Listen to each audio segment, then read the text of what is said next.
Pelayanan publik yang cepat, akuntabel, dan transparan merupakan harapan setiap warga. Tetapi, masih banyak tantangan yang kita hadapi, seperti miskin inovasi, antrian yang panjang, dan prosedur yang berbelit-belit.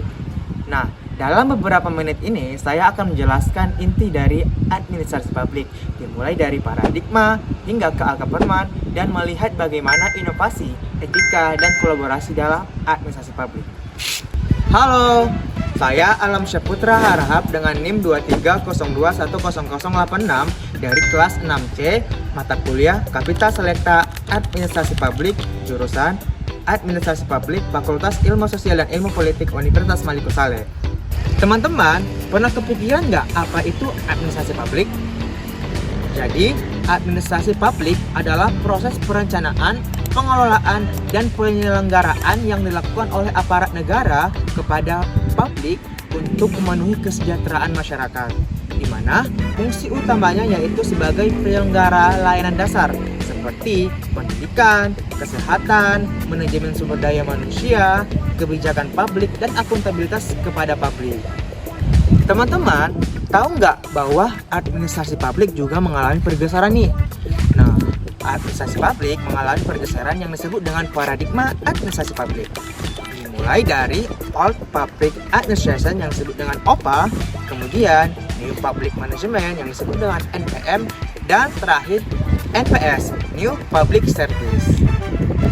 Etika adalah fondasi utama dalam legitimasi administrasi publik, di mana dalam etika terdapat beberapa prinsip nih yang disebut dengan prinsip etika dalam administrasi publik. Yang pertama yaitu integritas, di mana pelayan publik itu sangat tidak diperbolehkan dalam hal korupsi. Yang kedua, akuntabilitas, yaitu setiap hal-hal yang dilakukan atau diputuskan itu dapat dipertanggungjawabkan kepada halayak publik. Yang ketiga, transparansi, yaitu keterbukaan informasi kepada halayak umum atau publik. Yang keempat adalah pelayanan publik yang tanpa diskriminasi, tidak membeda-bedakan siapa yang melayani. Tanpa etika, kepercayaan publik akan menurun. Bahkan kebijakan yang baik dan efektif tidak akan berjalan dengan lancar jika para aparatnya tidak memiliki etika sama sekali. Nah, saya akan menjelaskan nih apa itu manajemen pelayanan publik dan inovasi pelayanan publik. Nah, yang pertama, manajemen pelayanan publik. Manajemen pelayanan publik itu berfokus pada bagaimana pelayanan itu dirancang dan disampaikan kepada masyarakat. Mana tujuan utamanya itu seperti aksesibilitas, responsivitas, dan kualitas. Nah, alat ukur yang digunakan dalam manajemen pelayanan publik itu seperti waktu pelayanan, standar operasional, dan standar pelayanan yang ada, yaitu SLA.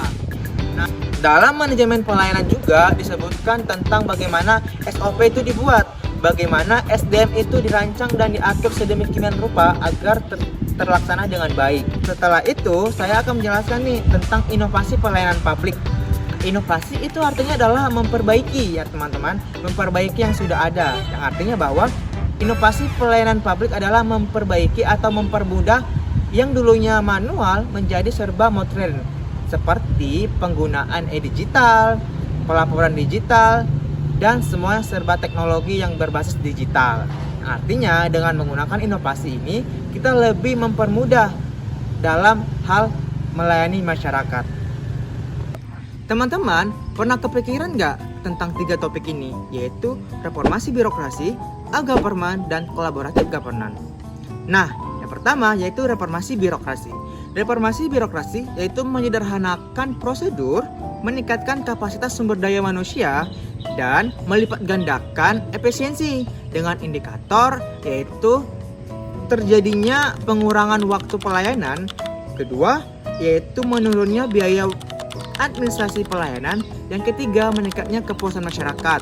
Nah, untuk memperlancar ketiga hal tersebut dibutuhkan pemanfaatan teknologi yang disebut dengan e-government, electronic government.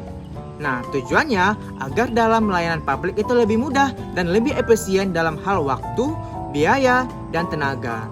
Nah, makanya kita sekarang adalah era penggunaan teknologi digital yang disebut dengan e-government.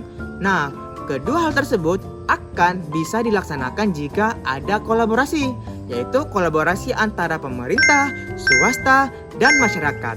Nah, kolaborasi ini disebut dengan collaborative governance, teman-teman. Nah, Agar kolaborasi ini dapat lancar, maka dibutuhkan yang namanya kesiapan dalam segala aspek, mulai infrastruktur dan sumber daya yang memadai, agar kolaborasi antara pemerintah, masyarakat, dan swasta itu dapat terjalin dengan baik dan dapat melaksanakan pelayanan publik yang lebih baik dan efisien. Nah, kita sudah berjumpa nih di penghujung video. Semoga apa yang saya sampaikan mulai dari pengertian ADM publik hingga ke kolaboratif governance dapat tersampaikan dengan baik kepada teman-teman dan menambah ilmu bagi saya. Nah, mungkin hanya itu yang dapat saya sampaikan. Kurang dan janggalnya saya mohon maaf, kepada Allah saya mohon ampun. Demikian, Assalamualaikum warahmatullahi wabarakatuh. See you.